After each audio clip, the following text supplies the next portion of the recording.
चलो जी, अब इस स्टैंडर्ड का कॉन्सेप्ट देखते हैं। ध्यान से समझना। स्टूडेंट्स को थोड़ा सा ये जो स्टैंडर्ड है वो कंफ्यूजिंग लगता है, लेकिन आप लोग बिल्कुल ध्यान से सुनते जाना, कंसंट्रेट करके चलना। आपको ये स्टैंडर्ड बहुत इंटरेस्टिंग और आसान लगेगा। एक चीज ध्यान रखना, ये स्टैंडर्ड हर किसी के पढ़ाने का तरीका अलग है। ठीक भाई, मैं किसी और तरीके से पढ़ाऊंगा, आप किसी और की वीडियो देखोगे तो हो सकता है वो थोड़ा डिफरेंट तरीके से पढ़ाए। तो मल्टीपल वीडियोस के चक्कर में मत फंसना। कोई भी एक पर्टिकुलर चीज फॉलो कर लेना। आप मेरी वीडियो फॉलो करो या आप किसी और की वीडियो फॉलो करो, लेकिन strict to that video only. सिर्फ उसी वीडियो पे स्ट्रिक्ट रहना। क्यों? क्योंकि अगर आप मल्टीपल चीजें देख लोगे तो आप बुरी तरीके से कंफ्यूज हो जाओगे स्टैंडर्ड में।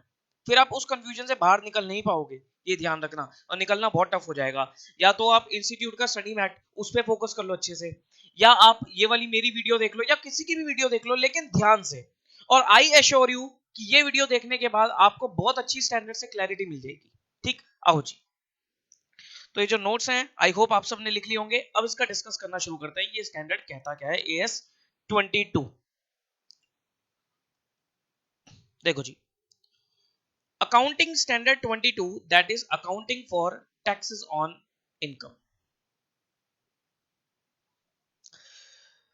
देखो, वो कहता है कि देखो, आपने अक्रूवल कॉन्सेप्ट पढ़ा था बचपन में। आप अकाउंटिंग में बचपन से अक्रूवल कॉन्सेप्ट पढ़ते आ रहे हो। अक्रूवल कॉन्सेप्ट क्या कहता है कि सर कोई भी इनकम और एक्सपेंस को रिकॉग्नाइज कर लिया जाएगा as and when it is incurred. As and when it is incurred, किसी भी खर्चों को अगर आप रिकॉग्नाइज करना चाहते हो in your books of account, तो उसको रिकॉग्नाइज कर लिया जाएगा as and when it is incurred. तो वो कहता है कि ये जो अक्रूवल अजम्पशन है, ये जो अक्रूवल कॉन्सेप्ट है, ये अप्लाई होता है टैक्स एक्सपेंस के ऊपर भी। एक कंपनी टैक्स का खर्चा बुक कर रही है तो टैक्स के खर्चे के ऊपर भी एक्रूवल कॉन्सेप्ट चलेगा। तो वो एक्रूवल कॉन्सेप्ट क्या कहता है कि सर कंपनी ने जो भी प्रॉफिट्स कमाया है उसके ऊपर वो टैक्स का एक्सपेंस बुक कर लेगी। वो टैक्स का क्या करेगी? प्रोविजन बना लेगी, टैक्स एक्सपेंस बुक कर लेगी जितना भी प्रॉफिट उसने कमाया है। अब आपके दिमाग में क्वेश्चन आया कि सर आप ये कह रहे हो, आपके कहने का मतलब है कि सर अगर मान लो कंपनी ने प्रॉफिट जो कमाया, कंपनी ने जो प्रॉफिट कमाया है, दैट इज लेट अस से 1 CR, 1 करोड़ का प्रॉफिट कमाया, और इसके ऊपर मान लो 30% का टैक्स रेट है। टैक्स रेट है हमारा 30% का। तो कंपनी का जो टैक्स का एक्सपेंस बनता है, क्या वो सर 30 लाख का बनेगा? क्या वो सर 30 लाख का बनेगा? Answer is yes. टैक्स का एक्सपेंस 30 लाख का ही बनेगा। लेकिन ध्यान से सुनना, अब आपके दिमाग में क्वेश्चन आएगा, सर ये जो प्रॉफिट 1 करोड़ रुपए है, ये तो हमारी बुक्स का प्रॉफिट आ रहा है, लेकिन हमें जो टैक्स पे करना होता है, हमें जो इनकम टैक्स पे करना होता है, वो तो हमें as per income tax act पे करना होगा। वो तो हमें क्या करना पड़ेगा? As per income tax act पे करना होगा। बिल्कुल ठीक बात है। सर इसी प्रॉफिट के ऊपर मैं बोल दूं कि यही मेरी income as per income tax act, तो ऐसा जरूरी थोड़ी ना है। हो सकता है सर इनकम टैक्स एक्ट में आपने पढ़ा होगा कुछ खर्चे डिसअलाउ हो जाते हैं, कुछ खर्चे एक्स्ट्रा अलाउ हो जाते हैं, कुछ इनकम एग्जेम्प्ट हो जाती है। तो इस वजह से सर हो सकता है हमारी टैक्सेबल इनकम अलग है। मैं मान के चलता हूं कि ये जो प्रॉफिट आया, जो टैक्सेबल इनकम आ रही है आपकी, वो कितनी आ रही है? वो आती है सर लेस लेट अस से कुछ खर्चे डिसअलाउ हो गए, तो वो बन गई 1.5 करोड़। वो कितनी बन गई? 1.5 करोड़। अगर मैं इसके ऊपर टैक्स रेट लगाऊं 30% का, तो ये आपका बनेगा, जो टैक्स बनेगा वो बनेगा 45 लाख। अब क्वेश्चन अरेज होता है, सर हमें क्या फॉलो करना है? क्या मेरे लिए टैक्स का जो खर्चा है, क्या कंपनी के लिए टैक्स का खर्चा 30 लाख है, या कंपनी के लिए जो टैक्स का खर्चा है 45 लाख है? My answer is sir 30 lakh है। आंसर इज 30 लाख है। Sir why there is a difference between these two? इन दोनों में फिर फर्क क्यों है? आप ये कह रहे हो कि एक्रूवल के हिसाब से तो 30 लाख का खर्चा है, लेकिन अगर मैं टैक्सेबल इनकम देखूं, मैं as per income tax act चलूं, जो मेरे को एक्चुअली में चलना है, तो मेरा जो टैक्स है वो 45 लाख है। बिल्कुल ठीक। सर ये जो टैक्स है, this is known as current tax. This is known as current tax. और मुझे इस टैक्स के अंदर क्या करनी है? एक एडजस्टमेंट करनी है। मुझे इस टैक्स के अंदर एक एडजस्टमेंट करनी है सो दैट मैं 30 लाख पे पहुंच जाऊं। और वो एडजस्टमेंट क्या है? मुझे माइनस करना पड़ेगा 15 लाख, और this 15 lakh is known as deferred tax. This 15 lakh is known as deferred tax. तो सिंपल अगर मैं वर्ड्स में ये बोलूं कि करंट टैक्स से टैक्स एक्सपेंस पे अगर आपको आना है, करंट टैक्स से टैक्स एक्सपेंस पे अगर आपको आना है तो आपको एक एडजस्टमेंट करनी पड़ेगी and that adjustment is known as deferred tax adjustment. अभी वो बात की बात है सर, डेफर्ड टैक्स एसेट या डेफर्ड टैक्स लायबिलिटी। सिंपल सुनो कि करंट टैक्स से अगर आपको टैक्स एक्सपेंस के ऊपर आना है तो एक एडजस्टमेंट करनी पड़ेगी and that adjustment is known as deferred tax adjustment. Tax expense क्या है sir? Tax expense accrual concept के हिसाब से जो मैंने बिजनेस में मेरे अकाउंटिंग प्रॉफिट्स आ रहे हैं उसके ऊपर टैक्स का खर्चा।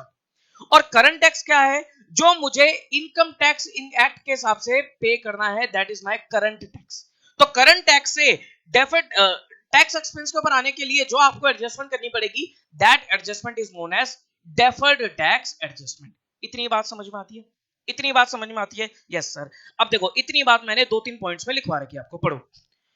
वो कहता है as per this accounting standard the income tax expense should be treated just like any other expense on accrual basis irrespective of the timing of the payment of tax। वो कह रहा है accrual के हिसाब से आपको tax expense recognize करना पड़ेगा। वो कह रहा है tax expense is recognized consist of current tax and deferred tax। tax expense में दो चीजें आ जाती हैं, current tax plus or minus deferred tax। current tax का मतलब क्या हुआ? current tax is the amount of the income tax determined to be payable in the respect of taxable income of that period। कि sir उस particular period में income tax act के हिसाब से जो मेरी टैक्सेबल इनकम आ रही है उसके ऊपर जो मेरे को टैक्स पे करना है, जिसका मैं प्रोविजन बना रहा हूं, that is my current tax. ठीक। और deferred tax is the tax effect of timing difference. अब ये एक नई टर्म है सर, ये टाइमिंग डिफरेंस क्या है? अगर मैं यहां से बात करूं, difference between the tax expense क्या था? Which is calculate on the accrual basis and the current tax liability to be paid for a particular period as per income tax act is known as deferred tax asset or deferred tax liability। कि sir difference between the tax expense and current tax is termed as deferred tax asset या deferred tax liability। वो एक deferred tax adjustment है। तो एक हमारे equation बन जाती है कि टैक्स एक्सपेंस जो होगा वो क्या होगा? कंपनी का कोई भी टैक्स एक्सपेंस होगा वो करंट टैक्स तो होगा ही होगा जो इनकम टैक्स के हिसाब से पे करना है, लेकिन उसमें मैं एडजस्टमेंट करनी पड़ेगी किसकी? डेफर्ड टैक्स की। बात समझ में आती है? यस सर, बात समझ में आती है। अब एक क्वेश्चन अराइज होता है, सर ये जो आपने मेरे को बताया कि प्रॉफिट है, ये जो हमारा अकाउंटिंग प्रॉफिट है 1 करोड़ का, और ये जो मेरी टैक्सेबल इनकम है, जो मेरा टैक्सेबल प्रॉफिट है 1.5 करोड़ का, इनमें फर्क क्यों है? इनमें डिफरेंस क्यों है? इनमें डिफरेंस होने का कारण क्या है? सर इसमें डिफरेंस होने का कारण है इनकम टैक्स के प्रोविजंस। इसमें डिफरेंस होने का कारण क्या है? इनकम टैक्स एक्ट के प्रोविजंस। तो उन डिफरेंस को क्लासिफाई किया जाता है between timing difference and permanent difference. क्या कहता है वो कहता है अकाउंटिंग प्रॉफिट क्या है? Profit computed as per the PNL account of the books of accounts, और taxable profit is the income computed as per income tax law in which tax is payable. जो डिफरेंस होते हैं वो हमारे दो तरीके के होते हैं, एक होता है टाइमिंग डिफरेंस और एक होता है परमानेंट डिफरेंस। टाइमिंग डिफरेंस का मतलब क्या हुआ? टाइमिंग डिफरेंस वो डिफरेंस होता है जो ओरिजिनेट तो हो गया लेकिन वो रिवर्स हो जाएगा इन द सब्सिक्वेंट ईयर्स। जो ओरिजिनेट तो हो गया लेकिन वो रिवर्स हो जाएगा इन द सब्सिक्वेंट ईयर। एग्जांपल के तौर पे सर मान लो कोई खर्चा इनकम टैक्स एक्ट ने अभी डिसअलाउ कर दिया, लेकिन हो सकता है वो आपको बाद में जाकर अलाउ हो जाए। Such difference is known as timing difference. लेकिन सर अगर मान लो कोई ऐसा एक्सपेंस है जो इनकम टैक्स एक्ट ने आज डिसअलाउ कर दिया और कभी भी उसकी छूट नहीं मिलेगी, कभी भी उसका अलाउंस नहीं मिलेगा, तो वो डिफरेंस क्या कहलाएगा? आपका परमानेंट डिफरेंस। टाइमिंग डिफरेंस मतलब वो difference which originates in one period and which is capable of being reversal in the subsequent periods। ठीक, पढ़ो। The difference which originates in one period and are capable of reversal in one or more subsequent periods। Example के तौर पे due to difference in the due to depreciation. Sir कई बार depreciation के rates में फर्क आ जाता है। जैसे आप बुक्स ऑफ अकाउंट्स के हिसाब से कोई भी रेट लगा रहे हो, लेकिन इनकम टैक्स एक्ट में सेक्शन 32 में रेट्स गिवन है, आपको उस हिसाब से फॉलो करना है। कई बार होता है sir difference due to method of depreciation. आप बुक्स ऑफ अकाउंट्स के हिसाब से लेट अस से स्ट्रेट लाइन मेथड फॉलो कर रहे हो, लेकिन इनकम टैक्स एक्ट कहता है कि आपको डब्ल्यूडीवी ही फॉलो करना है। डिफरेंस आ गया। मान लो कोई खर्चा है वो आपने अपने पीएनएल अकाउंट में डेबिट तो कर दिया, लेकिन इनकम टैक्स एक्ट उसका जो अलाउंस है वो अभी नहीं दे रही, बाद में देगी। जैसे आपने सेक्शन 43B पढ़ा होगा। 43B सेक्शन क्या होता है इनकम टैक्स एक्ट में? उसमें कुछ खर्चे होते हैं जो एक्चुअल पेमेंट बेसिस पे आपको अलाउ होंगे। जैसे फॉर एग्जांपल बोनस पे कर आपने एम्प्लॉइज को, तो बोनस की छूट अगर आपने पे नहीं करी है तो इनकम टैक्स एक्ट आपको उसका अलाउंस नहीं देगा। वो कहता है कि एक्चुअल पेमेंट बेसिस पे आपको इसकी डिडक्शन मिलेगी। ठीक, तो ये जो खर्चे होते हैं, इस टाइप की जो आइटम्स होती हैं, वो डिफरेंस क्रिएट कर देती है, and that difference is known as timing difference. तो टाइमिंग डिफरेंस का मतलब क्या हुआ? Which arises in the one period and which is capable of being reversal in the subsequent period. जो आगे जाकर क्या हो जाएगा, वो डिफरेंस खत्म हो जाएगा। रिवर्सल मींस डिफरेंस खत्म हो जाना। ठीक। परमानेंट डिफरेंस का मतलब क्या हुआ? परमानेंट डिफरेंस मींस कि इनकम टैक्स एक्ट ने वो डिफरेंस आपको कभी देना ही नहीं है, मतलब वो जो अलाउंस है, डिसअलाउंस कराया, वो कभी देना ही नहीं।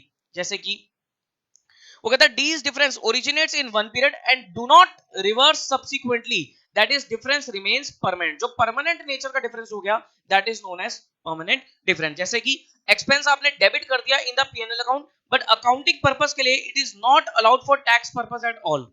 मान लो आपने डोनेशन दी, और डोनेशन लेटर से आपने 10 लाख रुपए की किसी एनजीओ में डोनेशन दी, आपने अपने पीएनएल अकाउंट में उसे डेबिट तो कर दिया 10 लाख, लेकिन इनकम टैक्स हो सकता है आपको पूरी की पूरी 10 लाख की डिडक्शन अलाउ ना करे। वो कहता है कि सिर्फ 10 लाख, क्योंकि उनका डिडक्शन निकालने का, उसका डोनेशन की कैलकुलेशन करने का तरीका अलग है क्वालिफाइंग लिमिट के हिसाब से। मान लो वहां पर निकल के आती है सिर्फ 8 लाख रुपए, तो जो 2 लाख की आपने एक्स्ट्रा क्लेम कर रखी है, वो कभी भी इनकम टैक्स आपको अलाउ नहीं करेगा। तो वो जो 2 लाख का डिफरेंस आ गया, that is known as permanent difference. तो परमानेंट डिफरेंस मतलब वो डिफरेंस जो ओरिजिनेट हो गया एक पीरियड में, लेकिन वो कभी भी जाकर रिवर्स नहीं होगा। तो क्वेश्चन अराइज होता है कि सर जो डिफरेंस रिवर्स होना ही नहीं है, जो डिफरेंस रिवर्स होना ही नहीं है, क्या उसके ऊपर डेफर्ड टैक्स की एडजस्टमेंट बनती है? Answer is no. सर जो डिफरेंस आ रहा है लेकिन वो डिफरेंस कभी एडजस्ट होना ही नहीं, तो उसके ऊपर डेफर्ड टैक्स की एडजस्टमेंट किस बात की? क्योंकि उसके ऊपर तो कभी भी टैक्स पे होना ही नहीं है। बात समझ रहे हो कि सर कोई भी डिफरेंस आ रहा है और वो आगे जाके कभी रिवर्स होना ही नहीं है, तो उसके ऊपर टैक्स पे करने की जरूरत ही नहीं है, उस पर डेफर्ड टैक्स की एडजस्टमेंट बनेगी ही नहीं।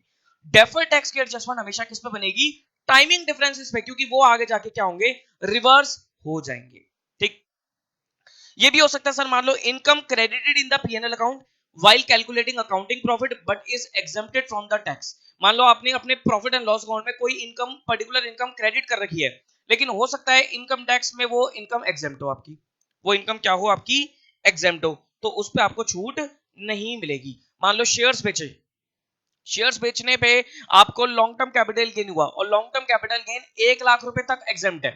ठीक, तो एक आपने तो पूरी की पूरी इनकम क्या कर रखी है? क्रेडिट कर रखी है और पीएनएल अकाउंट, लेकिन वो जो 1 लाख रुपए का गेन है, वो हो सकता इनकम टैक्स ने तो उसकी छूट दे रखी है, तो वो परमानेंट डिफरेंस है, that is not a temporary difference, timing difference वो नहीं है। ठीक। अब ध्यान से सुनना। अब सर ये टाइमिंग डिफरेंस का इफेक्ट कैसे रहेगा? ये तो पता लग गया सर, परमानेंट डिफरेंस को तो हमें कंसीडर करना ही नहीं है, तो पहले तो आपको क्वेश्चन पढ़ के आइडेंटिफाई करना है कि क्या ये डिफरेंस परमानेंट नेचर का तो नहीं है। अगर तो परमानेंट नेचर का है तो हमारे किसी काम का नहीं है, उस पर कोई डेफर्ड टैक्स की एडजस्टमेंट नहीं होनी है। लेकिन अगर डिफरेंस आपका टाइमिंग नेचर का है, टाइमिंग डिफरेंस है, तो उस पर ये डिटेल आपका बनेगा। ठीक। अब ध्यान से सुनो, ये केसेस बना लिए कुछ। पहला केस कहता है कि accounting income is in excess of taxable income. एक चीज ध्यान रखना माइंड में, आपको जो टैक्स पे करना होता है, वो किस हिसाब से पे करना है? बताया ऊपर कि सर टैक्स आप एक्चुअली में तो इनकम टैक्स एक्ट के हिसाब से पे कर रहे हो, लेकिन आपका जो टैक्स का खर्चा बनता है, वो अकाउंटिंग प्रॉफिट के हिसाब से, एक्रूअल कॉन्सेप्ट के हिसाब से बनता है। तो ये डिफरेंसेस आ रहे हैं। ठीक। तो मान लो सर आपकी अकाउंटिंग इनकम है ज्यादा, लेकिन टैक्सेबल इनकम है कम। अकाउंटिंग इनकम है ज्यादा, लेकिन टैक्सेबल इनकम है कम। क्या हुआ सर? अकाउंटिंग इनकम है ज्यादा, मतलब मेरा टैक्स का एक्सपेंस तो ज्यादा बनता है, लेकिन मैंने टैक्स की जो पेमेंट करी है वो कम करी है। अगर कम करी है आपने पेमेंट, इसका मतलब आपकी एक लाइबिलिटी अराइज होगी। आपकी क्या अराइज होगी? लाइबिलिटी अराइज होगी, और that liability is termed as deferred tax liability. कि सर आपको जो टैक्स का एक्सपेंस बुक करना था, वो तो अकाउंटिंग प्रॉफिट के हिसाब से बुक करना था, लेकिन टैक्सेबल इनकम आपकी आ रही है कम। मान लो अकाउंटिंग प्रॉफिट है 1 करोड़, लेकिन टैक्सेबल इनकम आ रही है 80 लाख, तो आपको तो 1 करोड़ के हिसाब से 30%, 30 लाख का टैक्स बनाना था, लेकिन आपने जो पेमेंट करी है टैक्स की, जो आपने प्रोविजन बनाया है, वो 80 लाख के हिसाब से 30%, 24 लाख ही बनाया है। तो ये जो 6 लाख की एडजस्टमेंट आ गई है, that is known as a liability, and that liability is termed as deferred tax liability. बात समझ में आती है कि सर एक्सपेंस जो रिकॉग्नाइज किया जाएगा वो तो पूरा 30 लाख ही बनना चाहिए, लेकिन 30 लाख बनने के लिए आपकी एक लाइबिलिटी क्रिएट होगी, that is known as deferred tax liability. Sir expense बनना है, मतलब मेरे को जो अपना लॉसेस है, जो पीएल और डेबिट करना है, तो पीएल डेबिट करोगे तो लाइबिलिटी क्रिएट हो जाएगी। तो एंट्री क्या बनेगी? PL account debit to deferred tax liability. तो कहता है tax on accounting income is more, whereas tax payable as per income tax law is less, तो आपकी एक लाइबिलिटी क्रिएट होगी, और लायबिलिटी बनाने की एंट्री बनेगी P&L account debit to DTL। एक चीज ध्यान रखना, अगर मान लो आपके पास पहले से ही कोई DTA बना हुआ है तो DTL अलग से नहीं बनाओगे, पहले आप DTA को रिवर्स करोगे। बात समझ रहे हो कि आपके बुक्स ऑफ अकाउंट्स में डेफर्ड टैक्स एसेट पड़ा हुआ है तो DTL बनेगा नहीं, अब पहले DTA रिवर्स होगा। बात समझ रहे हो सर, एक एसेट पड़ा हुआ है और आपको एक लायबिलिटी बना रही है, सेम नेचर की है, सेम हेड में आ रही है वो, तो पहले उस एसेट को खत्म करोगे ना, फिर लायबिलिटी बनाओगे। तो याद रखना कि अगर आपके पास पहले DTA पड़ा हुआ है तो DTA रिवर्स होगा पहले, या DTL बनाओ। ठीक, पहली बार बना रहे हो तो DTL बनेगा, और अगर DTA पड़ा हुआ है तो DTA रिवर्स होगा। सर DTL पड़ी है तो DTL का अमाउंट और बढ़ जाएगा। क्लियर हो रही है अकाउंटिंग? तो इनकम टैक्स और अकाउंटिंग दोनों साथ साथ माइंड में रख के चलना कि इनकम टैक्स एक्ट भी दिमाग में रहे और अकाउंटिंग भी दिमाग में आपके रहनी चाहिए। अब देखो उल्टा केस कि sir accounting income is less than the taxable income. Accounting income है कम और टैक्सेबल इनकम है ज्यादा, मतलब टैक्सेबल इनकम ज्यादा है तो आपने टैक्स ज्यादा पे करा है। बात समझती है कि सर टैक्सेबल इनकम है ज्यादा, जैसे ऊपर एग्जांपल लिया था 1 करोड़ अकाउंटिंग प्रॉफिट था और टैक्सेबल प्रॉफिट 1.5 करोड़ था, तो आपने 45 लाख का टैक्स पे कर दिया, जबकि 30 लाख का टैक्स का खर्चा बनता है। तो आपने जो एक्सेस पे किया वो क्या होगा, वो आपका सर आगे जाके रिवर्स होगा, that is known as deferred tax asset. कि आपने एडवांस पे कर दिया तो आपका एक एसेट क्रिएट हो गया, डेफर्ड टैक्स एसेट। तो आप अपने पीएल अकाउंट में क्या करोगे, 45 लाख में से 15 लाख रुपए माइनस करोगे। माइनस करने का मतलब है आप अपना पीएल क्रेडिट करोगे। पीएल क्रेडिट करने का मतलब है आप एक अपना एसेट क्रिएट कर लोगे by the name of DTA, deferred tax asset. तो वो कहता है tax on accounting income is less whereas tax payable is more as per income tax law. तो इसका मतलब आपका एक एसेट क्रिएट हो गया, ज्यादा पे कर दिया तो एसेट, कम पे किया तो लायबिलिटी बन गई। सिंपल बात है सर, अगर कोई भी चीज कम पे कर रहे हो तो आपकी एक लायबिलिटी अराइज होगी, ज्यादा पे कर दिया एडवांस पे कर दिया तो आपका एक एसेट क्रिएट हो गया। तो एसेट क्रिएट करने की entry DTA debit to PL. Again same चीज, अगर पहले डीटीएल बनी हुई है तो उस डीटीएल से एडजस्ट करोगे कि अगर कोई डेफर्ड टैक्स लायबिलिटी बनी हुई है तो डेफर्ड टैक्स लायबिलिटी से उसकी एडजस्टमेंट पहले करके चलोगे। ठीक, आगे देखो, there is this is there is income as per income tax but loss as per accounts. कि सर इनकम टैक्स के हिसाब से तो आपकी इनकम बन गई, लेकिन पीएल अकाउंट में आपका लॉस आ रहा है, अब क्या करूं? आपको टैक्स किस हिसाब से पे करना है, आपको टैक्स किस हिसाब से पे करना है, इनकम टैक्स के हिसाब से, पीएल के हिसाब से तो कुछ बनता ही नहीं है। यानी कि जितना भी आपने टैक्स पे कर दिया वो सारा का सारा आपका क्या बन गया, डेफर्ड टैक्स एसेट बन गया। कि sir tax on accounting loss is nil but there is tax liability as per tax law, तो आपका डीटीए बन गया। डीटीएल है तो पहले डीटीएल रिवर्स करोगे। वेरी इंटरेस्टिंग, बहुत इंटरेस्टिंग है सर। आगे देखो, sir accounting profit but loss as per income tax. कि सर अकाउंट्स में तो प्रॉफिट आ रहा है, पीएल अकाउंट में तो प्रॉफिट शो कर रहा है, लेकिन इनकम टैक्स के हिसाब से आपका लॉस है। मान लो कोई कैरी फॉरवर्ड लॉस चल रहा था, पुराना कोई लॉसेस वगैरह चल रहे थे, तो क्या होगा सर, अकाउंटिंग प्रॉफिट के हिसाब से, अकाउंट्स के हिसाब से तो प्रॉफिट आ रहा है तो मतलब टैक्स एक्सपेंस तो बनता है, लेकिन एक्चुअली में पेमेंट कुछ नहीं करी, पेमेंट कुछ नहीं करी तो आपकी लायबिलिटी क्रिएट होगी by the name of PL debit to DTL. DTA है तो डीटीए पहले रिवर्स कर देना, और जो लॉसेस होंगे वो क्या होंगे, कैरी फॉरवर्ड हो जाएंगे। मान लो सर अगर हमने मैट पे किया है, मैट पे किया तो सर मैट का कुछ करना है, answer is no, MAT is not relevant for this standard. वो कहता है सर मैट को छोड़ दो, हमें मैट के रेट से कोई फर्क नहीं पड़ता, MAT is minimum alternate tax. आजकल सर खत्म हो चुका है, तो आपके एग्जाम में चांसेस तो कम ही है पूछने के, लेकिन पूछ ले तो आप एक बार पढ़ जाना, कुछ नहीं करना होता। अगर मैट रेट उसने दे रखा है तो वो मैट रेट आपके लिए रेलेवेंट नहीं है, आपको तो इनकम टैक्स रेट्स के हिसाब से काम करना है। बात समझ में आती है? क्लियर है ये पॉइंट कि डीटीए कैसे बनेगा, डीटीएल कैसे बनेगा? तो आपको माइंड में क्या रखना है कि सर टैक्सेबल प्रॉफिट, अगर मैंने ज्यादा टैक्स पे, भाई आप जो टैक्स पे करोगे वो तो इनकम टैक्स एक्ट के हिसाब से पे करोगे, तो अगर आपने ज्यादा पे कर दिया तो आपकी अपना एसेट बन गया, और अगर आपने कम पे किया है तो आपकी लायबिलिटी क्रिएट होगी, दैट्स इट। ठीक, आओ जी एक एग्जांपल देखते हैं, अभी आगे का पढ़ाता हूं मैं, पहले एक एग्जांपल से इसको इलस्ट्रेट करते हैं।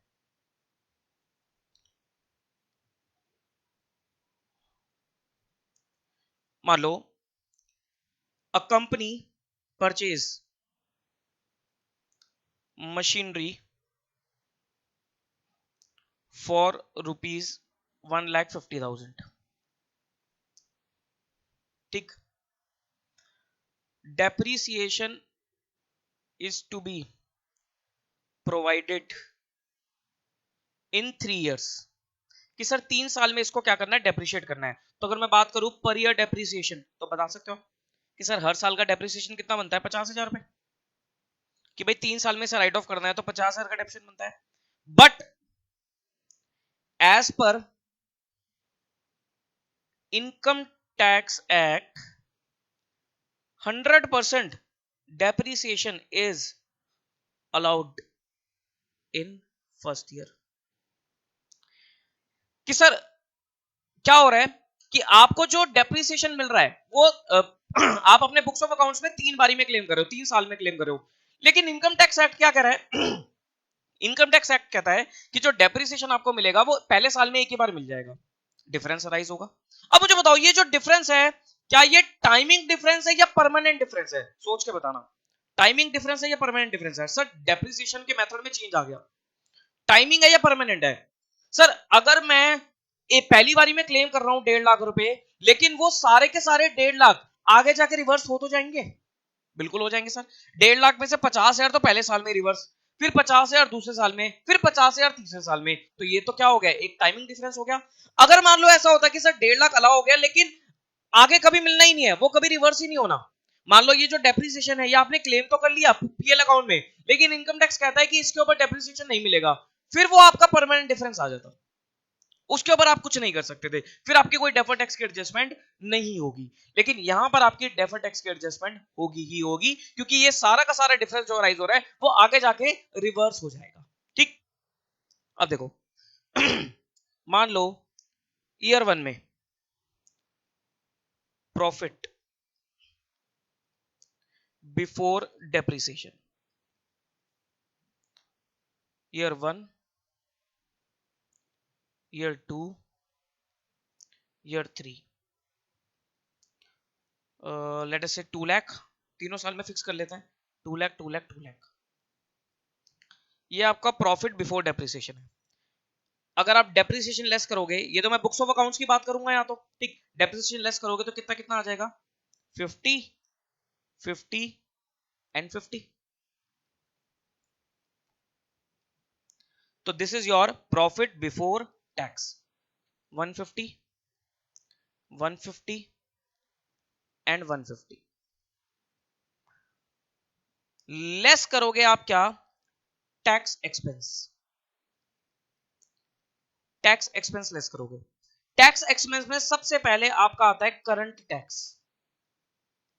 Sir current tax means, current tax का मतलब क्या था कि इनकम टैक्स एक्ट के हिसाब से एक्चुअली में जो आपको टैक्स पे करना है, बताओ भाई पहले साल में एक्चुअली में कितना टैक्स पे करना है, कि सर 2 लाख का प्रॉफिट था, और इनकम टैक्स एक्ट क्या कहता है, अच्छा ऊपर टैक्स रेट लिख लो, टैक्स रेट 40% ले लेता हूं, ठीक। इनकम टैक्स एक्ट क्या कहता है कि पहले साल में जो आपका 2 लाख का प्रॉफिट है सारा का सारा डेप्रिसिएशन फर्स्ट ईयर में मिल जाएगा। तो इनकम टैक्स एक्ट के हिसाब से जो पहले साल में आपका प्रॉफिट बनता है वो कितना बनता है आपका, अगर मैं बात करूं फर्स्ट ईयर की, तो वो बनता है 50,000। तो 50,000 का 40%, दैट इज योर 20,000, 20,000, बात समझ में आ रही है, 20,000। ओके सर, सोचो ना प्लीज, 2 लाख का आपका प्रॉफिट है, अगर आप इनकम टैक्स के हिसाब से चलते तो क्या होता है कि सर 2 लाख का प्रॉफिट है, इनकम टैक्स ने कह दिया कि 1.5 लाख रुपए पूरा क्लेम कर लो आज ही, पहले साल में क्लेम कर लो, तो टैक्सेबल इनकम कितनी आ गई, 50,000 रुपए, 50,000 का 40% 20,000 रुपए टैक्स बनता है। लेकिन अगर मैं यही चीज बुक्स ऑफ अकाउंट्स के हिसाब से चेक करूं, तो सर बुक्स ऑफ अकाउंट्स के हिसाब से तो 1.5 लाख पे बनता है टैक्स का टोटल खर्चा, टैक्स का टोटल खर्चा कितना बनता है, 1.5 लाख का 20%, सॉरी 1.5 लाख का 40% 60,000। इसका मतलब मुझे क्या करना पड़ेगा, एक 40,000 की एडजस्टमेंट करनी पड़ेगी, एक 40,000 की एडजस्टमेंट करनी पड़ेगी। बताओ क्या बनेगी एडजस्टमेंट, डीटीए बनेगी या डीटीएल बनेगी? सोचो कि सर जो अकाउंटिंग प्रॉफिट है वो 1.5 लाख है, लेकिन टैक्सेबल प्रॉफिट है 50,000, मैंने जो टैक्स पे किया 50,000 के हिसाब से पे किया, कम पे किया, कम पे किया, करना चाहिए था ज्यादा, भाई करना चाहिए था 60,000, करा मैंने कितना, 20,000। बात समझ रहे हो कि सर करना चाहिए था ज्यादा, करा मैंने कम, तो क्या बन गया आपका, एक आपकी लाइबिलिटी क्रिएट होगी by the name of deferred tax liability, तो ये बन गया आपकी डीटीएल। क्या बन गया आपकी DTL। तो क्या एंट्री डालोगे आप DTL बनाने की? PL debit to DTL। तो ये लेस है तो आप क्या करोगे? 40,000 रुपए लेस करके चलोगे। ठीक, तो ये आपका जो टैक्स एक्सपेंस है, एक तो आपने 20,000 लेस करे और ये 40,000 लेस करे, तो ये आपका बनेगा profit after tax. Profit after tax 90,000। तो पहले साल में आपकी क्या आ गया? DTL बन गया आपकी कितनी? 90,000 की। DTA कुछ है सर? DTA कुछ नहीं है, सोचते रहना ध्यान से। अब इधर देखो, अगले साल में आ जाओ, अगले साल में आ जाओ। अगले साल में क्या हुआ कि सर आपकी जो टैक्सेबल इनकम बन रही है अगले साल में सेकंड ईयर में, वो पूरी 2 लाख है। क्यों? क्योंकि अब आपको इनकम टैक्स डेप्रिसिएशन का बेनिफिट नहीं देगा, वो पहले ही दे चुका। तो आपकी जो टैक्सेबल इनकम बन रही है वो 2 लाख रुपए बन रही है। लेकिन बुक प्रॉफिट के हिसाब से जो आपका अकाउंटिंग प्रॉफिट बन रहा है वो 1.5 लाख बन रहा है। तो आपको तो 2 लाख के हिसाब से टैक्स पे करना है। तो आपको कितना पे करना है? आपको पे करना है 2 लाख का 40%। कितना पे करना है? अगर मैं यहां पर सेकंड ईयर लिख दूं तो कितना होगा सेकंड ईयर में? 2 लाख का 40%, दैट इज 80,000। लेकिन होना कितना चाहिए था? होना चाहिए था सर 1.5 लाख के हिसाब से 40%, 60,000। तो 20,000 रुपए आपको आपको ऐड बैक करने पड़ेंगे और ये बनेगा आपका डेफर्ड टैक्स असेट। सर कैसे? देखो, आपका जो अकाउंटिंग प्रॉफिट है वो 1.5 लाख है और आपका टैक्सेबल प्रॉफिट है 2 लाख। मतलब आपने 2 लाख के हिसाब से टैक्स पे करा, ज्यादा पे कर दिया आपने टैक्स, ज्यादा पे कर दिया तो एसेट बन गया। तो एंट्री क्या डालोगे? DTA debit to PL। तो ये आपका क्या बन गया? DTA 90,000। अब मेरे को ध्यान से बताना कि सर ये 20,000 रुपए का जो आपने DTA बनाया, सोचना इधर, क्या मैं उसको यहां पर 20,000 रुपए DTA के नाम से लिखूं या DTL पहले कम करूं? बोलो, क्या मैं DTA लिखूं या DTL पहले कम करूं? आंसर इज सर DTL पहले कम करोगे। ये 90 नहीं आएगा, दिस इज 40। मैंने गलत लिख दिया, दिस इज 40। ठीक है, यही वाला अमाउंट आ जाएगा ना इधर। और ये 20,000 रुपए क्या होगा? सर ये 20,000 रुपए आपके पहले DTL से एडजस्ट होंगे, तो DTL कितनी रह जाएगी? 20,000 रुपए। बात समझ में आई? अगर मैं एंट्री डालूं, पहले साल आपने क्या एंट्री डाली होगी? पहले साल आपने DTL बनाई तो एंट्री डाली होगी PL डेबिट टू DTL 40,000 से। सेकेंड ईयर में एंट्री क्या डाली होगी? DTL डेबिट टू PL 20,000 से। बात समझ में आई? क्लियर है कॉन्सेप्ट? अगले साल पे आ जाओ। सर अगले साल भी वही चीज, इनकम टैक्स कह रहा है 2 लाख के हिसाब से टैक्स दो, 80,000 रुपए का टैक्स भरो। लेकिन आप क्या हो गए भाई साहब, मेरा टैक्स एक्सपेंस तो 1.5 के हिसाब से बनता है, 60,000 बनता है, तो 20,000 आपको ऐड बैक करना पड़ेगा और ये भी आपका क्या बनेगा? DTA। लेकिन DTA की बजाय आप क्या करोगे? अपनी DTL को खत्म कर दोगे, तो DTL कितना रह जाएगा? नील नील। तो यहां भी आप थर्ड ईयर में भी एंट्री क्या डालोगे? थर्ड ईयर में भी आप एंट्री डालोगे DTL debit to PL 20,000। Clear? लो भाई स्क्रीन साइज छोटा करता हूं और इसको देखो ध्यान से। बहुत इंटरेस्टिंग कॉन्सेप्ट है, प्लीज ध्यान से समझते चले जाना। क्या करना है आपको? आपको कंपेयर करना है टैक्सेबल प्रॉफिट और अकाउंटिंग प्रॉफिट को। एक्चुअली में टैक्स आप टैक्सेबल प्रॉफिट के हिसाब से पे कर रहे हो, लेकिन एडजस्टमेंट के लिए आपको डिफरेंस देखना पड़ेगा अकाउंटिंग प्रॉफिट और टैक्सेबल प्रॉफिट। अगर आपने टैक्सेबल प्रॉफिट के हिसाब से ज्यादा टैक्स पे कर दिया तो डेफर्ड टैक्स एसेट बन गया, लेकिन अगर कम पे किया तो डेफर्ड टैक्स लायबिलिटी आपकी बन गई। असेट या लायबिलिटी बनाने से पहले पहले चेक कर लेना कि पुरानी आपके पास क्या चीज पड़ी हुई है। जैसे इस क्वेश्चन में आपका सेकंड और थर्ड ईयर में तो एसेट बन रहा था, लेकिन पहले से आपके पास DTL था, तो एसेट ना बन के आप DTL को रिवर्स करते चले जाओगे।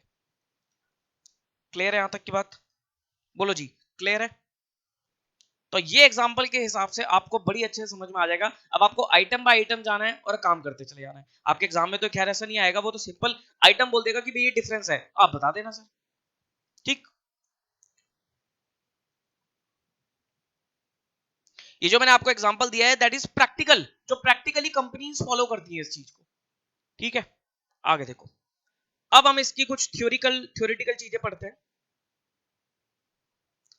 थ्योरेटिकल चीजें यहां पर आती है, अब सारी थोड़ी बहुत थ्योरेटिकल बातें हैं। प्रूडेंस, प्रूडेंस का मतलब क्या होता है? वो कहता है DTA बनाते समय डीटीए बनाते समय प्रूडेंस को फॉलो करते चले जाना, क्योंकि अगर डीटीए बनाते चले जाओगे ना तो वो प्रूडेंस के अगेंस्ट चला जाएगा। प्रूडेंस क्या कहता था? प्रूडेंस कहता है कि सर आप, अगर आपको लगता है कि कोई लॉसेस है, कोई लाइबिलिटी है, वो तो प्रोवाइड कर सकते हो, लेकिन अगर आपको लगता है कि कोई एसेट्स है, कोई बेनिफिट आपको राइज होने वाला है, तो वो आप ऐसे प्रोवाइड नहीं कर सकते हो। उसके लिए आपके पास एक रीजनेबल सर्टेनिटी होनी चाहिए। एक क्या होनी चाहिए? Reasonable certainty. ठीक, अब मुझे बताओ डीटीए कब बनता है? मैंने प्रूडेंस बोला, डीटीए बनाते समय प्रूडेंस देखो। डीटीए कब बनता है? सर डीटीए तो तब बनेगा जब आपने क्या करा है, जब आपने टैक्सेबल प्रॉफिट के हिसाब से टैक्सेस को ज्यादा पे किया है। कि सर अकाउंटिंग प्रॉफिट तो कम आ रहे हैं, लेकिन टैक्सेबल प्रॉफिट जो आ रहे हैं आपके ज्यादा, तो आपने टैक्सेबल प्रॉफिट के हिसाब से एसेट बना के टैक्स को ज्यादा पे कर दिया। आप कह रहे हो कि सर फ्यूचर में मेरे अकाउंटिंग प्रॉफिट बढ़ जाएंगे, इसलिए ये एसेट खत्म हो जाएगा। लेकिन एएस कहता है कि सर आपके पास क्या कोई रीजनेबल सर्टिनिटी है कि ये प्रॉफिट आपके बढ़ जाएंगे? Do you have any reasonable certainty? अगर तो है तब तो आप डीटीए रिकॉग्नाइज कर सकते हो, लेकिन अगर नहीं है तो वो प्रूडेंस के अगेंस्ट चला जाएगा, आप डीटीए ऐसे रिकॉग्नाइज नहीं कर सकते। पढ़ो, वो कहता है DTA DTL should be measured for all the timing difference, but DTA should be recognized and carry forward only to the extent it is reasonably certain that there will be sufficient future income to recover such DTA। कि sir उस DTA के लिए आपके पास reasonable certainty है कि आपके पास कोई future में इनकम होगी। In case there is no future certain income, भैया अगर आपको लगता है कि फ्यूचर में कोई ऐसी इनकम पॉसिबल नहीं है, तो DTA should be recognised only to the extent such asset can recover by tax saving. कि सर जितना एक्सटेंट आपको लगता है कि रिकवर हो जाएगा उतना तक का डीटीए रिकॉग्नाइज कर लेना, अदरवाइज 100% रिकॉग्नाइज करने की जरूरत नहीं है। भाई आपको लग रहा है कि डीटीए बन रहा है आपका 10 लाख रुपए का, लेकिन आपको लगता है कि यार ये 10 लाख पूरा रिकवर हो ही नहीं सकता, कोई ऐसी इनकम का सोर्स ही नहीं दिख रहा, सिर्फ 20% सोर्स दिख रहा है, तो सिर्फ 2 लाख तक का डीटीए आप बना सकते हो एज पर एएस 22। ठीक, बट अब ध्यान रखना, unabsorb depreciation and carry forward losses के केस में क्या होगा? अनएब्सॉर्ब डेप्रिसिएशन और कैरिड फॉरवर्ड लॉसेस के केस में क्या होगा? कि पुराने पुराने लॉसेस चलते आ रहे हैं, वो कह रहे हैं DTA should be recognised when there is a convincing evidence that sufficient taxable income will be against such DTA. कि सर लॉसेस चलते आ रहे हैं, बहुत सारे कैरी फॉरवर्ड लॉसेस आपके आते जा रहे हैं, इस वजह से क्या हो रहा है कि आपका जो प्रॉफिट है वो खत्म होता चला जा रहा है, कि आप टैक्सेबल इनकम के हिसाब से टैक्स पे करे जा रहे हो, लेकिन बुक्स में प्रॉफिट आ ही नहीं रहा, वो लॉसेस ही लॉसेस चलते जा रहे हैं, क्योंकि पुराने लॉसेस इतने सारे थे। तो वो कह रहा है कि कैरी फॉरवर्ड लॉसेस के केस में आप क्या करोगे? डीटीए बना लोगे, लेकिन डीटीए बनाने के लिए आपके पास कोई कन्विंसिंग एविडेंस होना चाहिए। भाई आपके पास बहुत सारे लॉसेस अगर पुराने पड़े हुए हैं, तो do you have any convincing evidence कि वो सारे लॉसेस खत्म हो जाएंगे, वो सारे लॉसेस एडजस्ट हो जाएंगे? क्या कोई इतना आपके पास सर्टेनिटी है, क्या कोई कन्विंसिंग सर्टेनिटी है कि आपके पास कोई अच्छा खासा प्रॉफिट आ जाएगा, ये सारे लॉसेस वाइप ऑफ हो जाएंगे? अगर है तो सर उसकी सपोर्टिंग भी आपको डिस्क्लोज करनी पड़ेगी। अनएब्सॉर्ब डेप्रिसिएशन और कैरी फॉरवर्ड लॉसेस के केस में आपको सपोर्टिंग डिस्क्लोज भी करनी पड़ेगी in your financial statements, as 22 कहता है। ठीक, तो समझ में आया? तो आपको बस एक पॉइंट ध्यान रखना है कि डीटीए बनाते समय आपको देखना पड़ेगा कि do you have any reasonable certainty कि वो जो डीटीए आपने बनाया है वो रिकवर हो जाएगा, कि सफिशिएंट फ्यूचर इनकम की कोई रीजनेबल सर्टेनिटी है। और अनअब्सॉर्ब डेप्रिसिएशन और कैरी फॉरवर्ड लॉस के केस में आपके पास कन्विंसिंग सर्टेनिटी होनी चाहिए, और उस कन्विंसिंग एविडेंस को आपको डिस्क्लोज भी करना पड़ेगा इन योर फाइनेंशियल स्टेटमेंट्स। आगे अब वो कहता है कि अगर आपने पहले कोई डीटी रिकॉग्नाइज नहीं किया था क्योंकि आपके पास कोई रीजनेबल सर्टेनिटी नहीं थी, तो आपको हर बैलेंस शीट डेट पे उसको रीअसेस करना पड़ेगा, रीचेक करना पड़ेगा। जैसे ही आपको लगता है कि आपके पास कोई रीजनेबल सर्टेनिटी आ गई है, तो आप डीटीए को रिकॉग्नाइज उस समय कर सकते हो। तो कह रहा है if it becomes reasonable certain that such unrecognised DTA will be realised, then such unrecognised DTA is recognised now. Clear? आगे DTA DTL should be accounted on the basis of tax rate applicable for the relevant year, कि भाई tax rate कौन सा follow करना है जो उसके उस साल पे पर्टिकुलरली एप्लीकेबल है। और अगर मान लो सर हर आइटम पे अलग अलग टैक्स रेट चल रहा है, भाई कई सारी आइटम का डिफरेंस आ गया और सब आइटम पे अलग अलग टैक्स रेट चल रहा है, तो आपको एक एवरेज टैक्स रेट निकालना है। इतना ज्यादा रेलिवेंट आप लोगों के पॉइंट नहीं है, बस आपको ध्यान रखना है टैक्स रेट क्या करना है वो आपको क्वेश्चन में दिया रहेगा। This is important. वो कहता है जब भी आप डीटीए डीटीएल को कैरी फॉरवर्ड कर रहे हो अगले साल के लिए, तो आपको बैलेंस शीट डेट पे उसको रिव्यू करना पड़ेगा, चेक करना पड़ेगा। तो आपको देखना पड़ेगा कि अगर आपको लगता है कि कोई भी डीटीए का पोर्शन रिकवरेबल नहीं है क्योंकि अनसर्टेनिटी है ऑफ द फ्यूचर इनकम, तो आपको डीटीए को राइट ऑफ कर देना पड़ेगा। भाई आपने डीटीए कैरी फॉरवर्ड कर लिया, लेकिन आपको हर बैलेंस शीट डेट पे चेक करना है कि जो भी डीटीए आपका चलता आ रहा है, do you have any reasonable certainty. अगर आपके पास कोई अनसर्टेनिटी है कि फ्यूचर में इनकम नहीं हो सकती या कोई अनसर्टेनिटी है रिगार्डिंग फ्यूचर इनकम, तो आपको उस डीटीए को क्या करना पड़ेगा, राइट ऑफ करना पड़ेगा। And any such written down will be reversed if there arises reasonable certainty। और अब अगर आपको लगता है कि बाद में भाई आपने राइट ऑफ कर दिया डीटीए और उसके बाद आपको लगता है कि कोई अनसर्टेनिटी आ गया, तो फिर दोबारा आप डीटीए वो वाला बुक्स में लेकर आ सकते हो। ठीक, सारे ज्यादातर थ्योरेटिकल पॉइंट है ये। डीटीए डीटीएल जो अमाउंट पे बनाया उसी अमाउंट पे कैरी फॉरवर्ड होता चला जाएगा, उसमें कोई प्रेजेंट वैल्यू की डिस्काउंटिंग नहीं की जाती है। जो पहले बना दिया उसी अमाउंट पे, हिस्टोरिकल अमाउंट पे वो चलता चला जाएगा। ठीक, अब ये पॉइंट अच्छा है sir, this is important. AS22 and tax holiday. Sir tax holiday मतलब आपने इनकम टैक्स एक्ट में सेक्शन पढ़े होंगे 80IA, 80IB, 10A, 10B। इनमें क्या होता है सर, इनमें जो बिजनेस यूनिट होती है उसको कुछ सालों की टैक्स से छूट मिल जाती है। मान लो एक स्टार्टअप का एग्जांपल लेता हूं, अब मेरे को एग्जैक्टली सेशन याद नहीं है, IAC है पता नहीं क्या है। उसमें अगर किसने स्टार्टअप स्टार्ट किया है, कोई नया बिजनेस स्टार्ट किया है और उसने रजिस्टर्ड करा लिया अपना स्टार्टअप को, तो उस केस में उसे पहले 10 साल तक टैक्स की माफी है, टैक्स पे नहीं करना।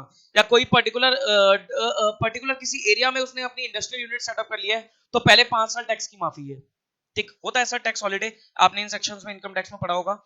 तो वो कहता है कि सर टैक्स हॉलिडे के पीरियड के केस में अगर आपका कोई टाइमिंग डिफरेंस, अगर आपका कोई timing difference tax holiday period में ही आया और टैक्स हॉलिडे पीरियड में ही वो रिवर्स हो जाएगा, तो उस केस में तो आपको कोई डेफर्ड टैक्स एडजस्टमेंट करने की जरूरत नहीं है।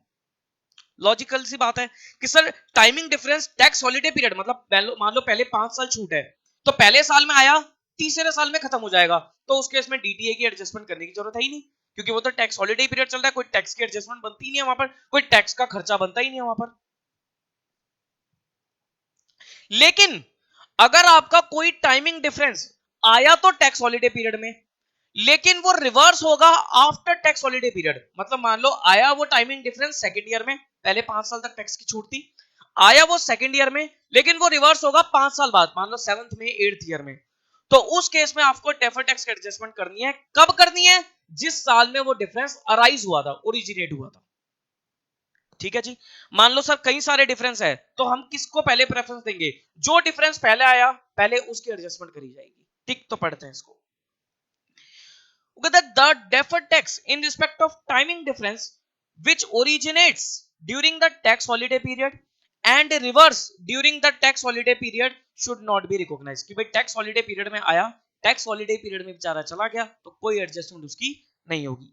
लेकिन अगर कोई भी डिफरेंस आया तो टैक्स हॉलिडे पीरियड में, लेकिन वो रिवर्स होगा कब, आफ्टर टैक्स हॉलिडे पीरियड में, कि सर आया बेचारा टैक्स हॉलिडे में लेकिन जाएगा बच्चा टैक्स हॉलिडे पीरियड के बाद, तो उस केस में क्या होगा, उसको रिकॉग्नाइज कर दिया जाएगा in the year in which it originates, कि जिस साल में वो आया उसी साल में आपको डेफर्ड टैक्स एडजस्टमेंट करके चलनी पड़ेगी, subject to the consideration of prudence, prudence को ध्यान में रखते हुए कि सर डीटीए अगर बना रहे हो तो वही प्रूडेंस, रीजनेबल सर्टेनिटी होनी जरूरी है।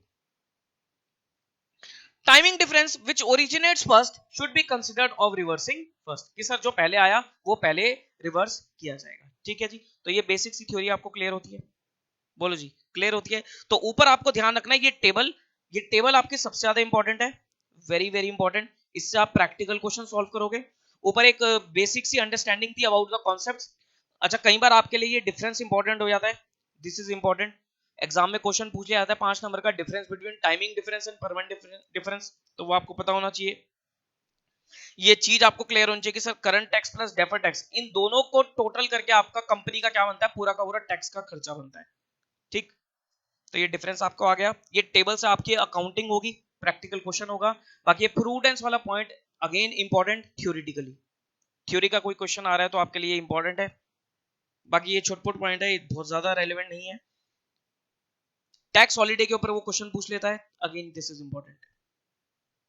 ठीक, बाकी डिस्क्लोजर रिक्वायरमेंट क्या क्या आपको डिस्क्लोज करना है, कि सर डीटीए डीटीएल कैसे आपने बनाया है उसकी कैलकुलेशन डिस्क्लोज करनी पड़ेगी इन द फाइनेंशियल स्टेटमेंट्स। दूसरा, अगर डीटीए अराइज होता है ड्यू टू अनअब्सॉर्ब्ड डेप्रिसिएशन और लॉस, तो बताया था कि आपको evidence supporting the recognition should be disclose, कि जो कन्विंसिंग एविडेंस है that there will be sufficient future income to recover that DTA, तो उसको डिस्क्लोज करना मैंडेटरी है एज पर एएस 22। सिर्फ किस केस में? अनअब्सॉर्ब्ड डेप्रिसिएशन और कैरी फॉरवर्ड ऑफ लॉसेस के केस में। ठीक, DTA DTL should be disclose on the face of the balance sheet. अच्छा, बैलेंस शीट में फेस पे, फ्रंट पे दिखाई जाती है डीटीए डीटीएल। ठीक, कि अगर डीटीए है या डीटीएल है उसको front of the balance sheet पे दिखाया जाएगा, किसी भी हेड के अंदर एडजस्ट करके नहीं। जैसे डीटीए है तो front of the balance sheet में नॉन करंट एसेट्स के अंदर ही उसका एक अलग से आइटम बन जाएगी डीटीए। डीटीएल है तो आपकी नॉन करंट लायबिलिटीज में वो आती है। ठीक, और डीटीए डीटीएल को आप आपस में सेट ऑफ कर लोगे, वो वैसे ही सेट ऑफ हो जाती हैं, क्योंकि अगर आपका कोई डीटीए बन रहा है और पहले से डीटीएल है तो पहले डीटीएल एडजस्ट हो जाएगी। ठीक है, तो वो एडजस्टमेंट करके एक ही फिगर आएगी आपकी, या तो डीटीए आएगा या डीटीएल आएगी। ठीक है जी, क्लियर है? बोलो भाई, क्लियर है?